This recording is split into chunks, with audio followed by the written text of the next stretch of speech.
akili akili akili akili. Rimwe kabiri gatatu kane gatanu jya mu busitani n'imodoka, gatandatu karindwi umunani icyenda icumi vomerera ibimera nanone. Reba hari imibare mishya mu busitani, tujye kwisuhuza. 11 11 suhuza 11 du du du du du du du komera amashyi 11.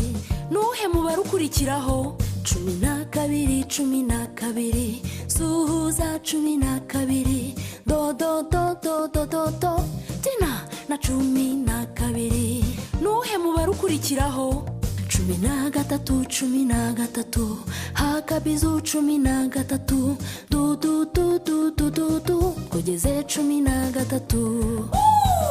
Nuhe mubare ukurikiraho 14 14 vuba vuba 14 du du du du du du du iruka hamwe na 14. Nuhe mubare ukurikiraho 15 15 iyi ni 15 du du du du du du du umwamikazi w'imboga.